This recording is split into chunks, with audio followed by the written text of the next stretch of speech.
Nesse vídeo eu vou tratar com vocês o que está acontecendo com o Ibovespa, tratar aqui a respeito do minério de ferro e consequentemente da Vale, e tratar aqui a respeito de Eletrobras, que na presente data, na contramão do mercado, vem subindo 1,5%. Então vem comigo. Salve, salve, investidores! Como é que vocês estão? Sempre lembrando que antes de continuar, você clica no botão aqui embaixo de inscrever-se para ajudar esse canal. E nesse momento, o Ibovespa está recuando um pouco, 0,17%, ainda próximo dos 120 mil pontos. O mercado chegou a abrir com uma alta um pouco mais forte nessa data. Por quê? Principalmente por um exterior mais negativo. S&P estava caindo mais de 1%, isso impacta a Bolsa de Valores brasileira. A Moody's chegou a rebaixar o rating de 10 bancos regionais norte-americanos. Então veja que a situação nos Estados Unidos é um pouco complicada, de acordo com agências de classificação de risco. Outro ponto que acabou dando uma certa volatilidade ao Ibovespa foi ali uma certa divergência que está havendo no Banco Central acerca do corte na Selic. Uma coisa é quase unânime: o corte na Selic deve ocorrer ainda nesse ano, mas não num ritmo tão acelerado quanto alguns poderiam pensar. Deve ficar entre 0,25% a 0,5%, como foi a expectativa da reunião passada. E isso é suficiente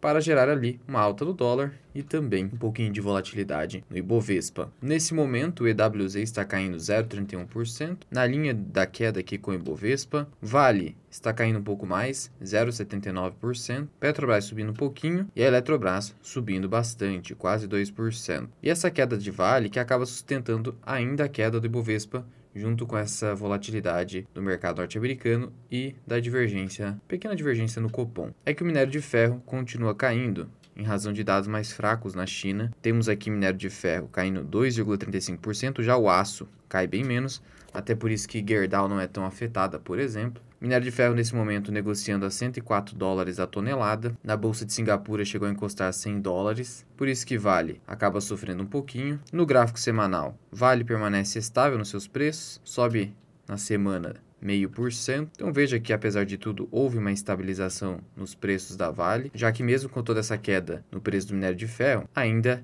ela permanece acima dos R$ 65.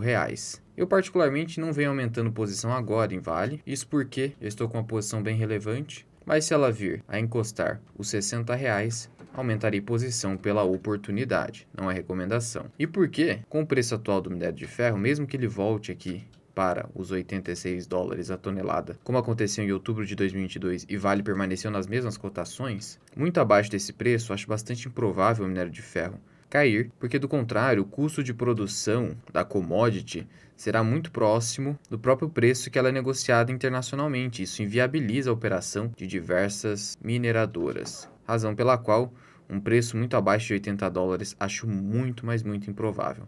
E Vale segue com seu programa de recompra de ações, sustentando as suas cotações e demonstrando ao mercado que ela, na minha visão pessoal, segue barata. Por outro lado, Eletrobras subindo quase 1,5% nesse momento. Essa alta vem em razão dos resultados reportados por Eletrobras, que demonstraram mais eficiência no controle de custos, que esse é um grande problema da Eletrobras, que é uma herança de quando ela era estatal, e agora ela vem se tornando cada vez mais eficiente. Eu tenho visto isso nos últimos balanços de Eletrobras, o que acabou me animando em relação à empresa, passei a ter mais interesse nela a partir de então. Olhando-se aqui para os destaques financeiros da companhia, o que nós tivemos? Crescimento da receita em 4%, crescimento do EBITDA de um ano para outro de 59%, excelente esse crescimento no EBITDA. O EBITDA recorrente, 2%, ainda assim é uma melhora. Endividamento ainda segue alto, mas a companhia gera muito caixa, tendo uma capacidade enorme de honrar com essa dívida, principalmente agora, quando não tem mais a ingerência estatal. Inclusive, mesmo com esse endividamento crescente, a companhia vai emitir 11 bilhões de reais entre debêntures e notas comerciais. A companhia publicou recentemente um comunicado ao mercado informando que vai investir entre 70 a 80 bilhões de reais para os próximos 5 anos, até o ano de 2027, e todos esses investimentos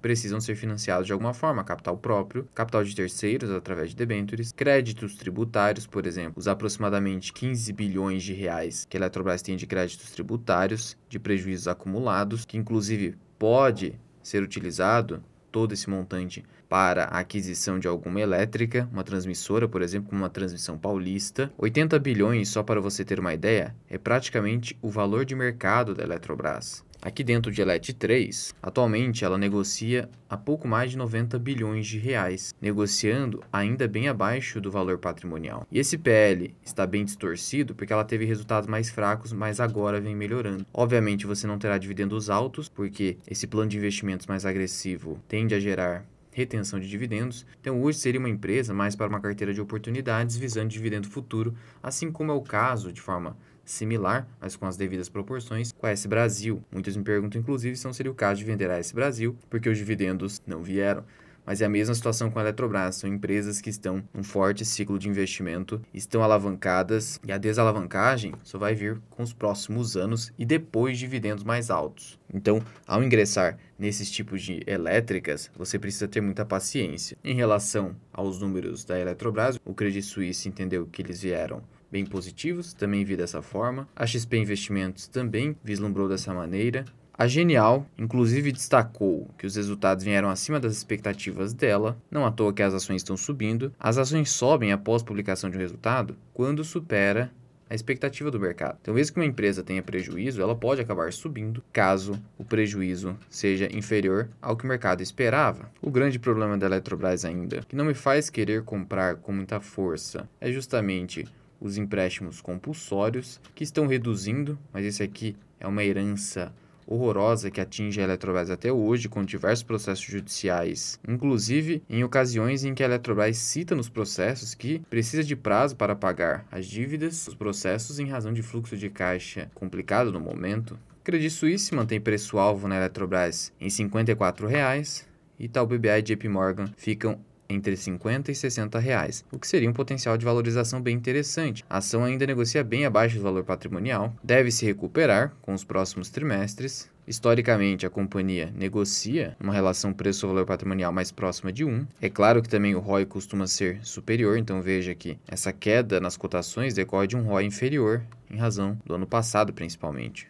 Ainda assim, vindo os investimentos de Eletrobras serem positivos, o que tende a acontecer com Wilson Ferreira na companhia, com essa maior eficiência que nós temos visto nesse último balanço, com inclusive aumento do lucro líquido em 16%, a Eletrobras, nos preços atuais, não constitui um ruim investimento, na minha visão. Siga de olho, não é recomendação. E se você quiser aprender mais sobre investimentos, considere se tornar membro do canal associado Mirai. Você clica em Seja Membro, adiciona o nível 2 e tem acesso a mais de 70 aulas exclusivas, ao nosso mini curso de imposto de renda para investidores, aos movimentos que fazemos semanalmente em nossas carteiras, lives semanais e terá a chance de ter a sua carteira analisada por mim em vídeo na série Analisando Carteiras. Alternativamente, você pode contratar os meus serviços de consultor de investimento. Sou analista CNPI 3707, posso montar a sua carteira do absoluto zero ou analisar o seu portfólio já existente por escrito ou via consulta individual comigo por Google Meet que dura pelo menos 1 hora. Para me contatar, basta enviar uma mensagem via WhatsApp que eu deixo aqui na descrição e no primeiro comentário fixado. Mas já vai deixando aqui nos comentários,